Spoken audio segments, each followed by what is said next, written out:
So I'm going to talk about social media. Important thing to say is we're not very good at it. We're sort of average, which is important because then this makes it easier. So I'm not a brilliant person. There's actually people sitting in the audience who I can see are better than us. But I'm going to talk to you about how we use it. Okay, so the goal, Carlos Alberto, 1970 World Cup, the greatest goal. The goal of social media, you have to understand what your goal is. Okay, you're probably not going to win lots and lots of projects through tweeting, but you may connect with the right people, and it may help you discover other information. Okay, there's lots of different flavors of social media. My top tip is if you don't like it, don't bother. If you don't like Twitter, don't tweet. It'll be crap, right? Look on our Twitter. It's not very good, but our Instagram is quite good because we quite like the images that we do, and we quite like to sort of create a portfolio. 7. I think this is right. That someone needs to see something 7 times, right? So one of the things social media is quite good is sort of getting your name out there, or an image that you want people to see, or an idea that you want people to connect with. And if you do that with them putting stuff in the media and on your website, and et cetera, then you'll get somewhere. Instagram. So we do like Instagram. Why do we like Instagram? Well, we like the visual thing. We're not great at sort of ranting on Twitter. Most of my tweets, actually, if you're on my own Twitter, is about British Airways losing my luggage. This is a true story. Lots of people knew that. But we do like Instagram. So what we do is we create an InDesign file. We have an image bank at the office on the folders. We create an InDesign file that's square. We load all of our images onto that, the ones that we like. We then export that, and we then have that on the cloud. So I can get an Instagram square picture anytime I want. I've got like 200 on there. So this is something we won recently, a competition to doing for a sort of playground. We want to do more of those. So we sort of put that out in a lot of places at a lot of the same time. So it's on the AJ, it's gone out in a MailChimp today, it's on Twitter, it's on Instagram, because we want people to see that. And then we know that because people are feeding back to us. Instagram or Twitter is good. What we find Twitter is good for, and LinkedIn actually, is if you have a question or a query, LinkedIn in particular, I need a new photographer or something, really good for that. So you can cut through a lot of crap just by posting a question. Really useful. MailChimp, we actually think MailChimp is really good. So we sent out a MailChimp today to 2,500 people. Again, not likely that someone's going to go, yeah, brilliant, we want four projects. But someone might go, we have had things where people go, I had a project, I forgot to talk to you about that. Or you just get people coming through saying, yeah, let's meet and talk about stuff. So MailChimp is good. 20-second summary. So if you don't like it, don't bother. Find the one that you like, and then therefore you will be good at it. If Instagram, really good to sort of do a load of Instagrams rather than try and find a great picture every time you want to Instagram. And it's not going to win you jobs, but it's good for information.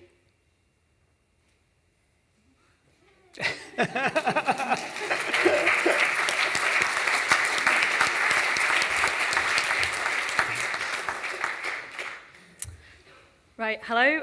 So my top tip is about maximising opportunities. So when the first slide comes on, I'll start talking now because I know I'm going to run over. But we've done this we bought a shop basically, and we use our shop front to demonstrate what we do.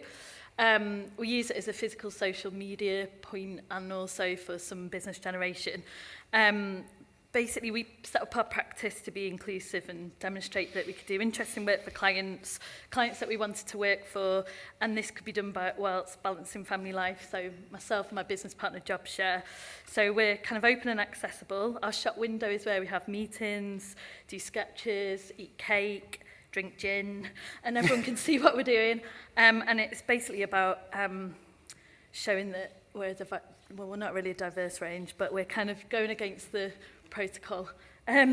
So one of the things that we put in our shop window, it's about showing what we do. So we have a calendar that we put up, and we show everybody basically what we're doing, where we're speaking at, any local relevant events that are going on, and we kind of change this every month. So anybody that's passing by gets a flavour of what's going on inside the office if they're too scared to knock and ask. We were nominated this year as an RIBA role model, and actually we were the only ones in the Northwest, so we felt like we should show off about this a little bit. So we stuck that up in the window, and off the back of that, we ended up with quite a few young people coming in asking if they can do work experience. So we've had, here, about 3 girls that came in to do that. The other thing is that it gives an opportunity to talk about topical issues. So Abby in our office, she's our pot one, she stuck the poster up there to remind everyone that they needed to register to vote. And obviously, Ethel Day every day in our office. So the other thing that we use it for is advertising our services. So one of the things that we set up in order to cover childcare during the school holidays was a forest school. The kids, it's on one of our community projects, so they come in the office to book the days in. So we act like a shop front in that regard, I suppose.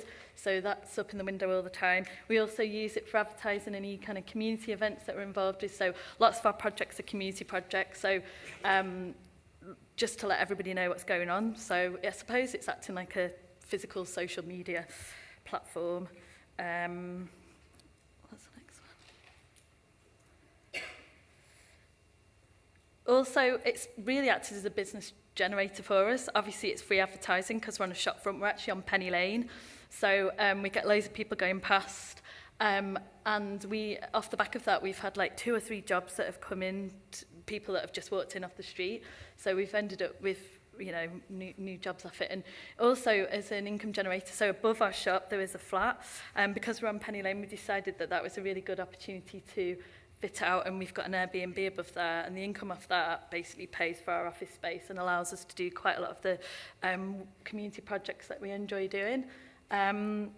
So I suppose the main point that I wanted to say about it was, for us, it's been about joining the dots. So all the things that we're involved with and we like doing, we're able to show through our shop window. And basically, our practice ethos is about being open and inclusive. And we think that through buying that shop, it's given us the platform and opportunity to do that.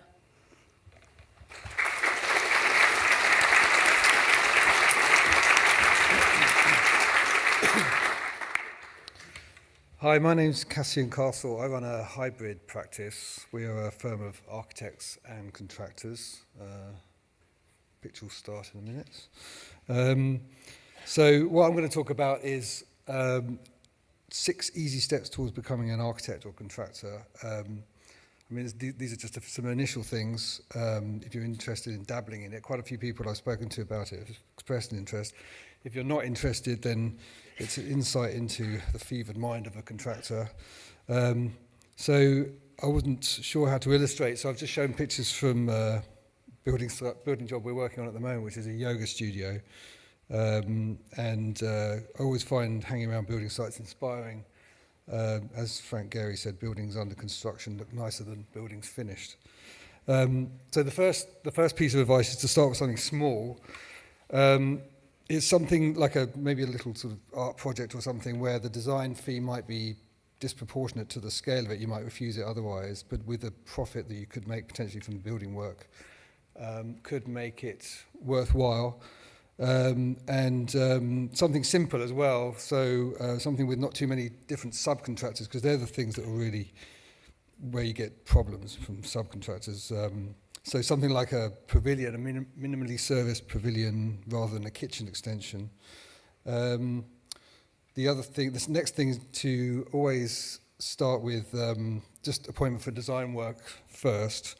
So just talk about maybe doing the building work, but then I think it's perceived as being a bit weird that people do both. So if you sort of say, well, we'll start with the design, then you can hopefully earn their trust. You have to explain the pros and cons to the client, so the role is different from a normal, traditional situation. So, but I don't think there's a conflict of interest, provided that you're clear about what you're doing. And pricing is a big hurdle.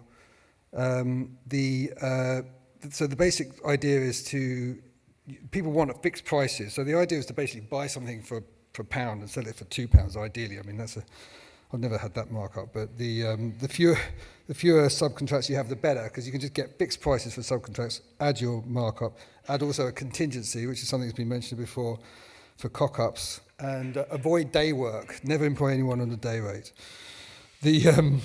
You need insurance, which is obviously quite boring, but contractual risk insurance. And finally, when you come to the contract, make sure that you take a deposit. So hopefully you've got money in hand in case you problems occur, you don't get paid. So those are sort of the basic ideas. Obviously the hard part is actually running the work, but we've all got first-hand experience of building sites. So, and I think project management is a very transferable skill as well. So it's not actually as difficult as it might seem. So yeah, that was what I wanted to say. I think you should all go and do it.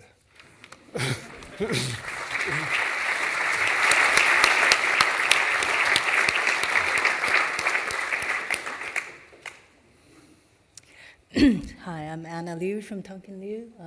So about more than 20 years ago, my partner and I wrote this book in Hong Kong where we met, and it was kind of finding a notion we were interested in. This was at the very end of the book, so slightly sort of last minute thrown in, and it was about our shared interest in nature. And in a way, 20 years onwards, we continue to explore it, but in very, perhaps much more sophisticated tools and kind of doggedly pursue things despite multiple failures. So we're still interested in nature, and in a way the tools that we have to look at nature has much advanced, both in terms of modeling and studying, and also fabricating form that is closer to sort of natural form. And so we've done 2 stints of teaching, first time at the AA for 4 years, and second time at Westminster for 2 years. First time it was a sort of notional exploration of seeds, and next time more specifically shell-lay structure, something we invented in the context of these 2 years where the recession hit and we did loads and loads of competitions that really didn't get anywhere. And you'll see from this chart, I chart out that most of them were failures, but in the context of learning about laser cutting and CNC formwork. So architectural research isn't just about research, but about experimenting and about the tools. And this was the competition during which we discovered this technique and invented it together with engineers from Arab. And it was about making three-dimensional forms with flat sheets that are laser cut and put back together to form very, very strong but ultra lightweight form. So in these years, 5 years, these are all the competitions we did, and you can see we charted each time the scale was different, from ferry terminals to bridges. Again, lots of failures, but eventually we won the RIBA Research Trust in 2014, which enabled us to do further research and testing through workshops and teaching, and that's Ed there from Arab. And we're very, very lucky we work with amazing people who are willing to take these risks with us. And so I suppose 8 years later, we built a small pavilion using shell-lay structure. We won a competition for a bridge, and we also finished building this 10-meter tall sculpture, single surface sculpture in Hull this year. And we've taken out a patent for a shell-lay medical device using similar principles. And we're exploring a glass pavilion using the same principles, a sort of corrugated and strong laser cut form. And we've done a prototype, and we've done toolkit for biological tourism. So this is a film, I think. Is it possible to play it? And we've also just won a much larger scale competition in shell-lays in Manchester, which is a tower for an energy center, and it's 40 meters tall and astonishingly thin at the base, maximum 6 millimeters thick. Hi. Thank you.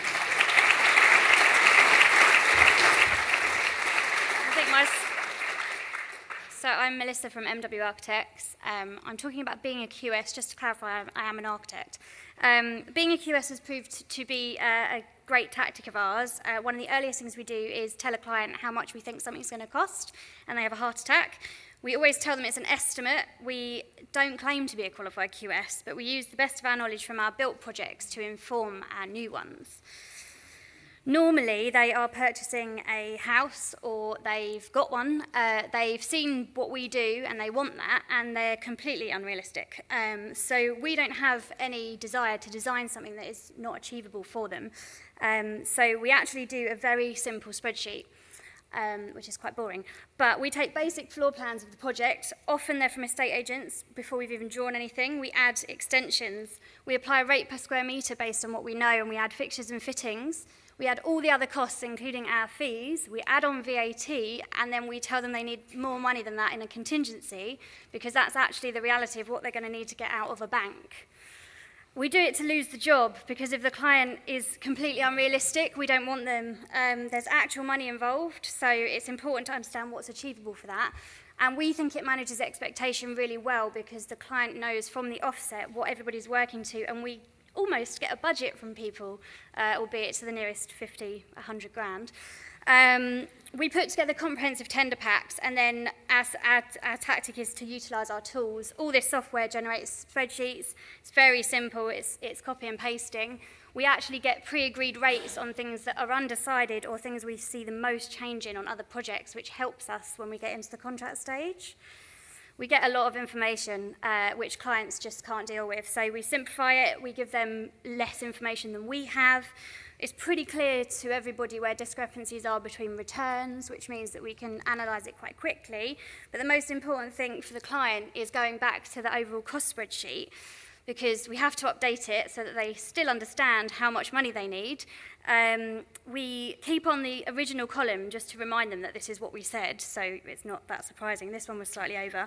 Everything's updated in here, and then a more accurate bottom line means the contingency can be reduced, and it's clear what they sign up for as they start the works. Then we do two things. We separate variations into client alterations, because they understand that adding things adds time and money, and unforeseen variations, which is actually what the contingency is for, not for them actually changing their minds. We can then use our pro rating or our pre-rates that we've had to basically get things built. So it's in the RIBA plan of work that you are supposed to give your clients an awareness of cost, and I don't think everyone does. It's in everyone's interest, because the reality is it gets things built. We don't have unbuilt projects. We never lose a project because the client can't afford to build it. We do it on all our projects from 30,000 to 3 million construction costs, and we've learned that this awareness just stops them from having the fear of costs escalating as the project goes on, and it means we can make reasoned decisions when money is used elsewhere, like a party wall award or something, to actually get our designs built. Oof.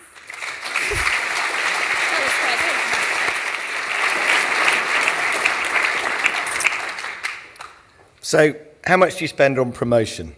What about an advertising budget? How do you raise your profile locally, nationally, internationally? What about a creative story to tell clients or attract talented people to your practice? 2 years ago, a client offered us a 10-second slot on an advertising video wall in Brighton. So I contacted a friend in advertising, and he suggested that we build something, film people interacting with it, and make a video. We came up with loads of ideas, all with an architectural angle, but the one that stood out was the Mirror Beach Hut, a seaside icon with a creative twist. We secured a concession licence from the council for one weekend in June, designed a demountable structure, and set to work in a local college workshop. Finally, a project that was going to take 6 weeks rather than 6 years. And at 4 a.m. on Saturday, the 15th of June, 8 of our staff put it up, guerrilla style. And it looked okay. People were drawn to it. Twitter, Instagram, Facebook posts, using the tagline, "A piece of our mind," we were ambient marketing. The week after, I was on local radio. I was in the local paper. And then the council asked if we put it back up. So we did. And that's when things really took off. Arch Daily, D-Zine, Design Milk, and many more blogs featured it. The Times and The Guardian, they printed it. And in the months that followed, we won awards from the Civic Trust and D&AD. But why stop there? So last year, we came up with Doorways, an architectural element reimagined.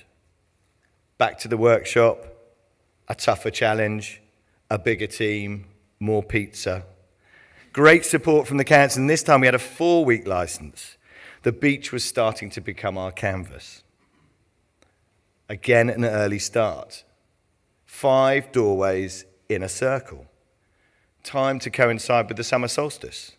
Doorhenge was born. And this time, we had photographers and the press already waiting. Local radio, national press, design blogs. And lots of questions about what we might do this year.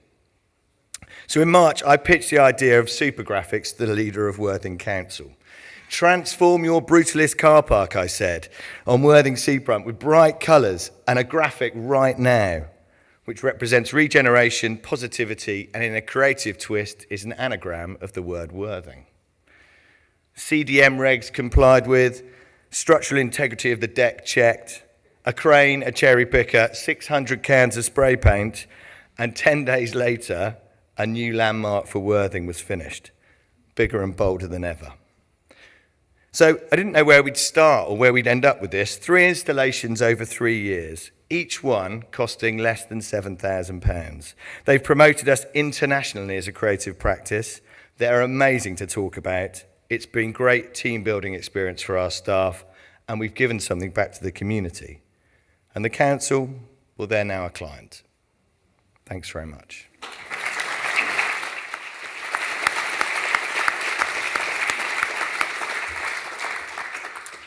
Hi everyone, my name's Hugo. This is my practice, which is under a year old. I'm going to talk to you a bit about grassroots tactics to get into property, which is something that is an angle of my business. So architects, I think, are in a great position to act as developers, as we can really visualize the potential of any site or any existing building. I think it's useful for us to understand the financial consequences of our design decisions as well in that context. Property, you need to have a strategy. So the key in any strategy is to add value or find a yield. Many strategies include things like buy-to-sell, flips, buy-to-let, build-to-rent, commercial-to-resi under PD, which is what a lot of people are doing at the moment, houses to flats, service apartments, etc.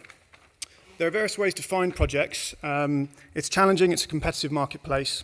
The more creative you can be with any given project, the more you can afford to pay for it. Typically, estate agents, auctions, direct to vendor, and using a sourcer are great ways to go if you want to find projects. It takes time, it's a real numbers game, you just have to keep going with it. This is a case study of a property we tried to buy a few months ago in the north of the UK. It's a listed building, 5 acres of land, 5,000 square foot GIA, and the guide price was £200,000. So for a lot of you that might be a surprise, but it presented a lot of opportunities for redevelopment in particular. It had many really nice period features. It was a bit of a horror show inside, so it presented a fantastic conservation project opportunity, also with an opportunity to generate profit margin in the long term. So when it comes to appraising projects, it's good to have multiple scenarios available to you and understand the risks of each of those scenarios. So have exit strategies, know your numbers, do your comparables, and make a pitch. Often making a pitch to potential investors, which I'll talk about in a second, is a really good way to go. Know your costs associated with property, stamp duty finance, cost of the build, that's something we've touched upon, which is one place you can easily go wrong, and be conservative. Always have a cushion. So for this particular property that I was talking about, I had 3 options: a refurbed house to resell, a boutique hotel, and luxury holiday apartments. Our offer was based on the lowest risk option, so that in the worst case scenario, you wouldn't lose any money. We just missed out on 13 bids. We came second. It went for over double the guide, which was no surprise. On funding projects, there's more money out there than there are deals. Bank finance, but not the best way, but one great way to go is to make relationships with investors and business partners, nurture those relationships, and see if you can find other people who will help you fund your projects. This is a document you should know about if that's something you're going to go down. So networking is key. There are loads of property meets around London and the rest of the country. It's a great place to meet people, not just investors, but other people in the construction industry who might be able to provide you with useful leads in the future. Remember now, working in practice as an architect, you're going to be surrounded by people who may be future business contacts for you as well. So fundamentally, to finish, keep learning, know your value. People will want to work with you if you can prove to them that you can bring the value of a creative idea to a property business, and stay resilient. You just got to keep looking for deals, and eventually you'll get something. Thank you.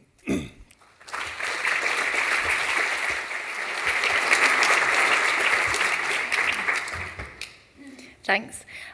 Yeah, what kind of practice do you want? Mine's a little bit about teamwork here. I've never wanted to sleepwalk into having a huge practice. If you take on staff and you've got too many of them and they're not being efficient, you can find yourself thinking you need more staff, but you could be too big. I want the kind of practice at work where I share my lives with them, and I think about 12 people at work is about as many people as I can have a relationship with.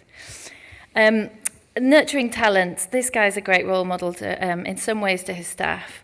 You want to be a great architect, and then you're running an inspiring business, and then you find you have to be a great manager, and you've never managed before. So you look at the previous people that have managed you, and you manage the way they're managing you, and then you realise you don't like it, you hit problems. The hierarchy in my office was pyramid with me at the top, and I found that my staff weren't getting enough contact time with me. I was out of the office a lot. My clients were wanting me on all of their projects, and I wasn't very happy. I wasn't doing a lot of architecture, and I decided something needed to change in about October last year.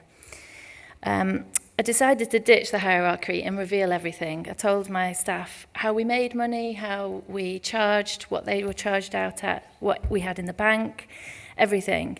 And by handing it all over, I decided that the small projects I'd now start telling clients that I wasn't going to be working on their projects. If they wanted us, this member of team were going to be doing it. On the larger projects, we'd all work together. So there's 5 of us in my office, and we all work on large projects. And we started pulling together, and we really enjoyed it. Working on the little jobs gave people responsibility, and on the big jobs, it gave people an opportunity to do the pieces of work they really enjoyed. Everybody sitting around one table was suddenly more motivated. There were more pin-ups, more crits, more exciting architecture going on, and our clients were really happy. My phone only rang once or twice a day to talk to clients, and I was much more in control of them and their projects, and I was enjoying my role more. So there were loads more benefits. The clients felt better organised. The designs were better because we were all working with more design and Pinterest and pin-ups and crits and all of those things. And it was flattering to work with the whole team and see them really, really working hard. Steve Jobs says, if you're a B and you employ Cs, you become a C average. If you employ As, you become an A average. It's so true. If you start honing your staff and working really hard with them to help them grow, you can do great projects. And the upshot is more efficiency, more happy staff, better staff, and their earn rate goes up. And all of the training goes back around in this loop of getting more successful. And what we're really looking for is not to be a big practice, but to do the best piece of work. So not even the most profit or any of those things. And the outcome is that, we're all having a great time doing what we're doing. The fun bits are spending time out of the office because we've got a bit more time, we're better organised, we can plan those things in. We're not all working on individual projects with individual timings. And, whilst I'm out of the office sometimes, my business hasn't suffered. I'm really reliant on all of them. And the success and the upshot is something Anthony Preston said at a really inspiring speech, which is any business can be great, just fine-tune the nuts and the bolts. It's not about sitting waiting for an amazing idea, it's just about honing those little things, and I think all the PechaKuchas are about tweaking the little bits you're really interested. And don't wait for tomorrow, do 90% of it today.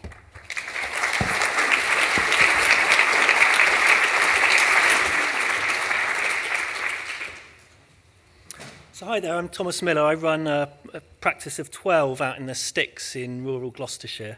But we kind of quite pride ourselves on being fairly tech savvy. So what I want to talk about today is how these 3 things, so the theories of perspective, consumer drones, and video sharing websites have changed the way we're working. I'm not sure, does anyone use photogrammetry or know about photogrammetry here? No, interesting, so no hands. So in, I think it was 1893, a guy called C.B. Adams registers a patent for this method of photogrammetry using 2 hot air balloons. Take photos from the 2 balloons, and by comparing using this machine on the right here, you can not only work out the plan, but you can also work out the elevation of what you're looking at.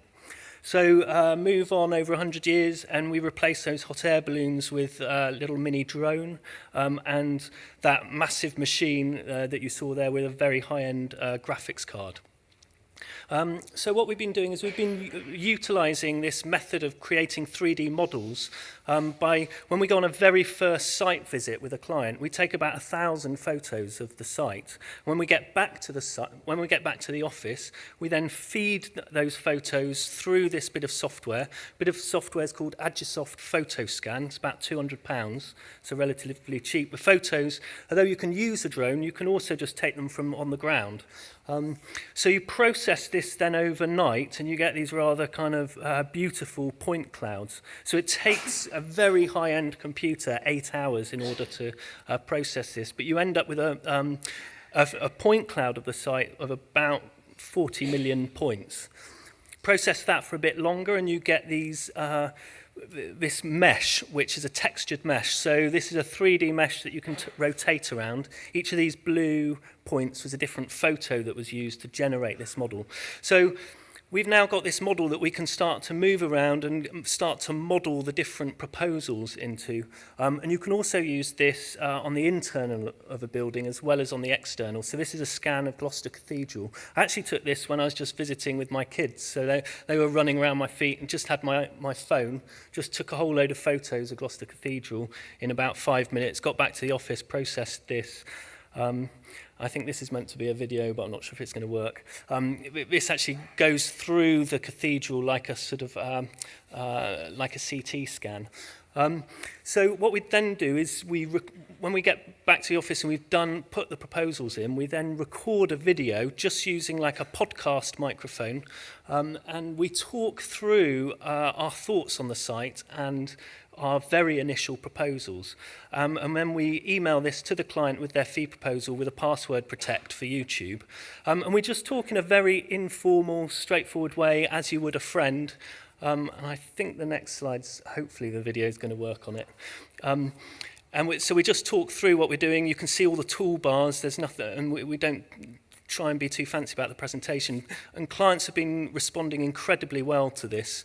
They really like the sort of directness of it. And it also shows that we have a tool to work with later in the project and that we really understand their site. Yeah, and so we can sort of talk through. I'm not sure if this is going to... I think this video might now go on for another minute or so, so we could probably move to the next slide. But thank you. Yeah.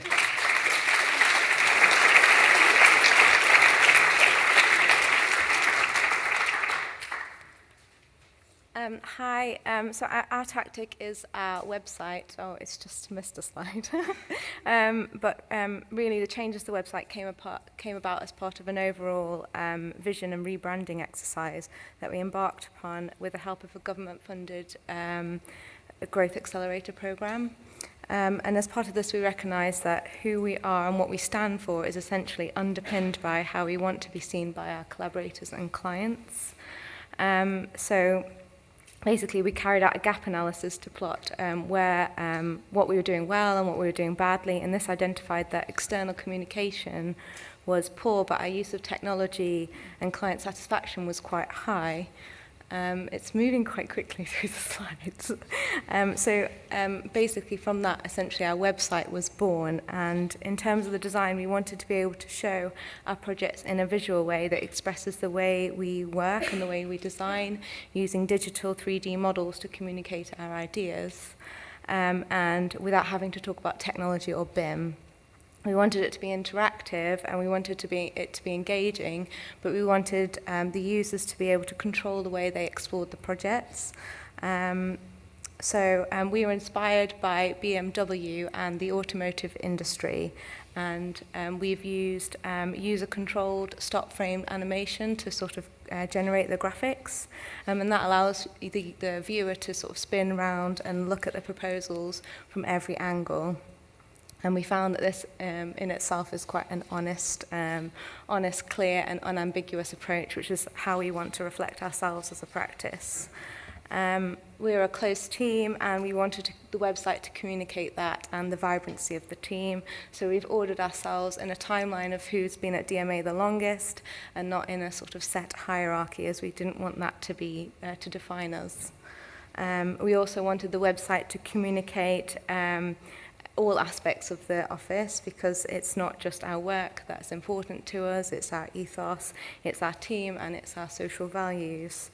In terms of the sort of feedback that we're getting, we use Google Analytics to sort of to view who's accessed the page, how long they spent on the page, what page they were looking at, and where they're from geographically. And we get a hell of a lot more. And since launching, I've got some stats here. The number of repeat visitors has increased from 22 to 36%, and the average time people have spent on there has doubled from 2 to 4.5 times. We were recently recognised sort of in the Archiboo Website Awards as Best Overall and Best Use of Technology, and that was really nice to sort of see that all of the hard work has paid off.